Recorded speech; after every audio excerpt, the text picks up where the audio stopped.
Salut tout le monde, c'est Alrek. Aujourd'hui, je vais vous parler d'un tout nouveau scénario, un étrange orphelinat, qui parle en fait d'un enfant qui a fui son orphelinat pour des raisons qui sont pour le début de l'aventure encore un peu obscures.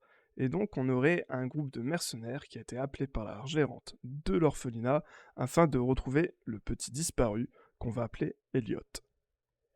Donc, la quête commencerait directement dans la ville, ici la ville de Rive-d'Or, où les joueurs vont déjà, en fait, dans un premier temps, passer par une phase un petit peu d'enquête. Essayer de comprendre qui est ce petit, peut-être que ça leur donnera quelques indices, où il aurait pu partir, est-ce qu'il a des accroches quelque part, que ce soit dans ce petit village ou ailleurs. En tout cas, l'intérêt d'avoir un petit village ici, c'est que tout le monde se connaît plus ou moins, ça va pas être trop difficile de trouver des indices. Le but, c'est pas de faire quelque chose de trop complexe. Ce scénario s'adapte beaucoup à des joueurs débutants dans les premiers niveaux de leur personnage. Et donc, l'orphelinat qui se trouve juste ici pourrait paraître être un bon point de départ pour commencer à trouver quelques indices. Donc on va directement afficher l'orphelinat. Donc ici, dans un premier étage. Et donc dans l'orphelinat, l'intérêt serait sûrement pour les joueurs eh bien, de poser quelques questions aux autres enfants qui habitent ici, pour leur demander à propos de ce petit Elliot, ben, c'est qui déjà? Dans un premier temps, on parle de quel enfant? À quoi il ressemble, tout bêtement? Donc on va pouvoir lui dire, bon, admettons, c'est un petit enfant blond avec les yeux bleus, qui est tout frêle, un petit peu maladroit. Et déjà là, on sait déjà un peu mieux qui on cherche. On va ensuite pouvoir demander aux enfants, mais de quoi il vous parle habituellement? Quelles sont ses habitudes? Il a l'habitude, en général, de replacer sa mèche de cheveux de temps en temps. Il parle aussi beaucoup, et là ça peut devenir très intéressant, de certaines personnes. Il nous parle d'un héros, quelqu'un qui l'aurait sauvé d'une autre personne plus méchante, avec qui il avait vécu avant de venir ici à l'orphelinat.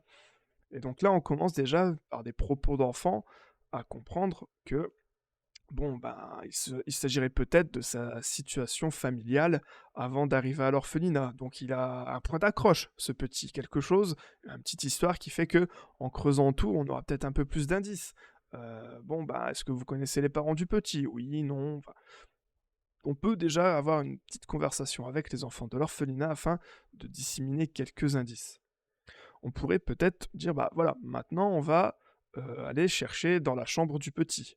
Au niveau de sa couche, il y a peut-être quelque chose qui pourrait à nouveau donner quelques indices. Donc on va mettre l'étage de l'orphelinat.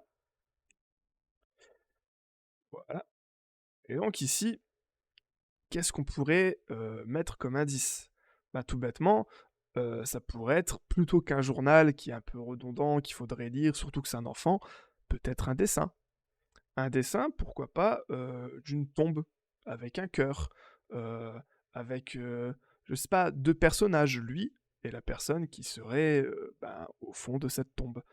Heu et donc là, on pourrait comprendre qu'il s'agirait, pourquoi pas, d'un parent.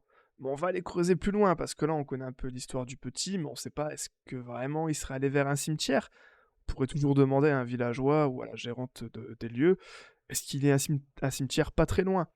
Et la réponse ici, ça serait oui, pour le bien de ce scénario. Et donc, pourquoi pas aller en ville et poser des questions maintenant aux villageois ou chercher à l'extérieur quelque chose qui pourrait indiquer que le petit serait parti dans telle ou telle direction.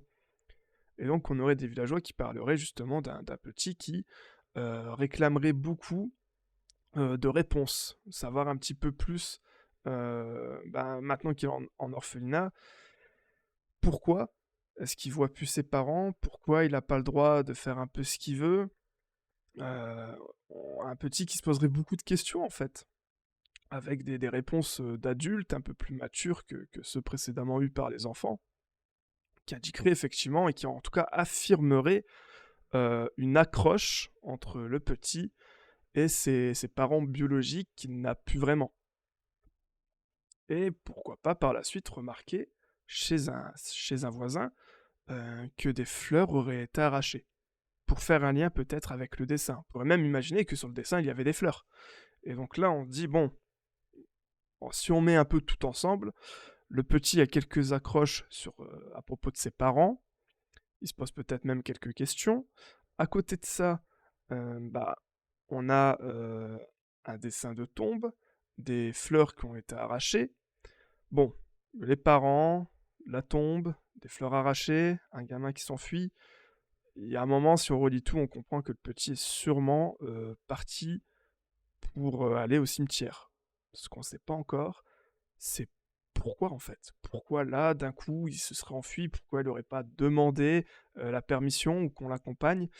Il reste un petit truc étrange et décidément, tant qu'on retrouve pas le petit, on n'aura pas les réponses.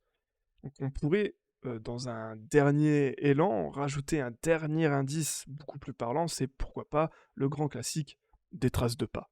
On sait maintenant où s'est dirigé le petit, dans quelle direction, et on va suivre ce chemin, suivre les traces de pas. Traces de pas qui vont mener à un joli chemin, que je vais vous mettre juste ici, avec quelque chose d'assez intéressant pour agrémenter un petit peu la petite avancée de nos héros. C'est ici un petit camp, pas grand chose, hein, juste un petit camp de marchands avec quelques tentes, quelques calèches. Ça permettrait déjà aux héros peut-être de faire le plein, hein, durant les aventures, si ce n'en est pas à leurs premières aventures ici, de récupérer quelques provisions, de demander forcément quelques informations. Est-ce que vous avez aperçu un petit? Bon, très bien. Dans quelle direction? Qu'est-ce qu'il portait? Est-ce qu'il avait, comme on avait vu auparavant, quelques habitudes? Si par exemple, oh, on a vu un petit blond, il replaçait de temps en temps sa mèche, on a bien rigolé, ah, c'est sûrement lui. Et là, bah, les marchands, ok, vous voulez des informations, savoir s'il a suivi le chemin, s'il est parti un peu plus dans la forêt, bah très bien, on veut de l'argent en échange des informations. Et là, on a une autre phase de négociation. Pourquoi pas de combat, si un combat se déclenche suite à justement des négociations qui seraient un petit peu troubleuses. Et on aurait donc une phase déjà un petit peu plus RP, avec des discussions, pourquoi pas un combat, acheter un peu d'équipement. Là, on a plusieurs choix qui sont possibles pour aider un petit peu les héros, ou pour recréer un petit peu déjà un peu d'action dans l'histoire.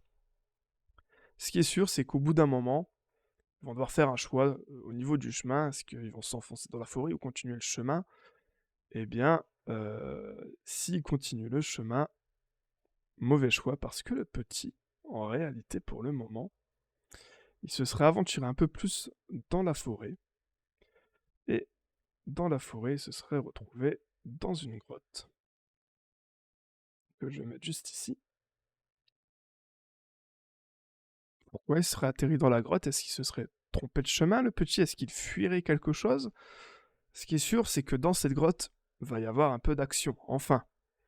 Nos joueurs vont arriver dans la grotte, ça sera un peu plus sombre pour eux, ils vont explorer, aller à tatillon, ils vont peut-être entendre un cri, peut-être un appel à l'aide, et remarquer que bah, cette grotte n'est un minimum habitée. Le petit s'est peut-être caché ici, mais il est un peu pris en tenaille par quelque chose de dangereux ici, pourquoi pas des gobelins, et donc les joueurs vont devoir se dépêcher alors qu'ils n'y voient que très peu dans l'obscurité de cette grotte, afin de sauver le petit.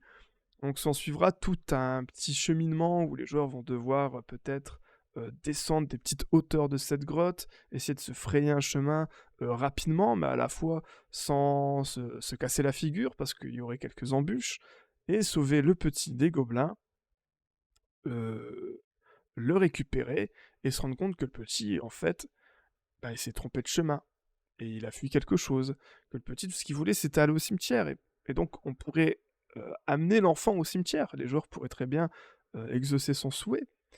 Ainsi, on se retrouverait sur une carte, hop, ici, avec un cimetière, et on imagine ici que le petit chercherait désespérément la tombe de son père. Les aventuriers pourraient, pourquoi pas, hein, l'aider à chercher. On pourrait choisir une tombe parmi elles, pourquoi pas une tombe un peu délabrée, un petit peu plus cassée que les autres, dans le sens où c'est un petit orphelin, il n'y a pas forcément de quoi entretenir la tombe de ses parents, c'est un peu compliqué. Et donc le tout, ça serait pourquoi pas de partir dans une phase de recherche, à regarder, bon, est-ce que c'est cette tombe-là? Non. Est-ce que c'est celle-là? Imaginez pourquoi pas quelques petits événements étranges. Par exemple, un fantôme au loin qui regarderait un peu la scène avec une expression un petit peu de colère. Imaginons alors que les aventuriers pourraient le cacher aux petits, le fait qu'ils ont vu un fantôme, essayer d'enquêter un peu sur le fantôme, d'aller dans sa direction, qui sait, pourquoi, et là, plus mystérieusement, le fantôme disparaîtrait, il pourrait poser des questions à l'enfant, t'as déjà vu un fantôme, est-ce que ceci, qu'est-ce qui se passe, lui montrer carrément, auquel cas le petit serait terrorisé de peur.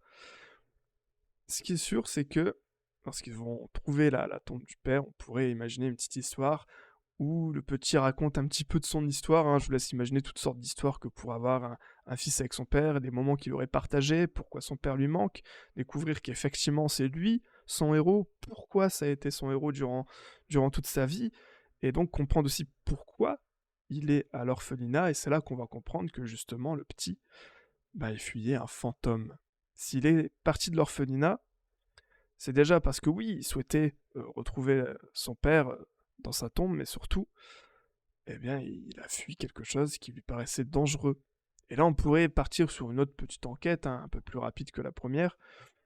C'est qui ce fantôme? On l'a aperçu au loin, il a disparu, on l'a peut-être montré à l'enfant qui va vous dire, qui va avoir peur et dire que oui, bah c'est ce fantôme-là, toute sa vie lui a fait du mal, etc. Bon, là on va partir dans une catégorie un peu plus histoire de l'aventure, on retournerait à l'orphelinat avec l'enfant,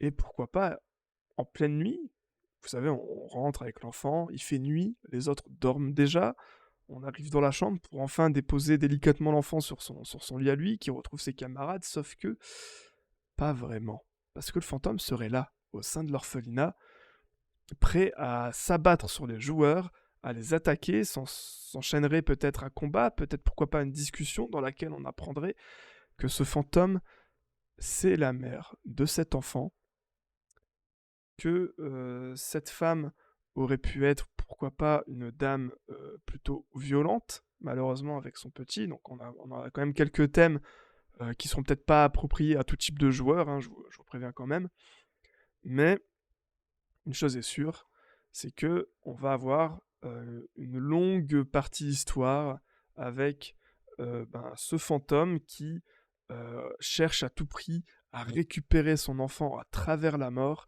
avec une haine dans les yeux, qui voudrait s'accaparer du petit. On aurait donc nos joueurs qui défendraient une dernière fois l'enfant, en essayant peut-être de parlementer, de faire en sorte que ce fantôme parte enfin l'esprit plus léger et fiche la paix à son enfant, en ayant fait tant de mal déjà durant son existence. On pourrait simplement dire que bah voilà, un combat s'enchaîne, le fantôme est vaincu, l'enfant est mis bien sagement dans son lit et tout se termine bien. Donc il y a en tout cas une histoire à broder autour de ce fantôme, de l'histoire de famille de ce petit. On pourrait essayer de rendre ça le plus émouvant possible. Une partie énigme au tout début, une partie histoire à la toute fin. C'est le petit résumé de ce scénario qui, j'espère, vous aura bien donné envie, vous aura plu. Sur ce, bah, à très bientôt pour d'autres scénarios. Et merci à tout le monde. Ciao, ciao.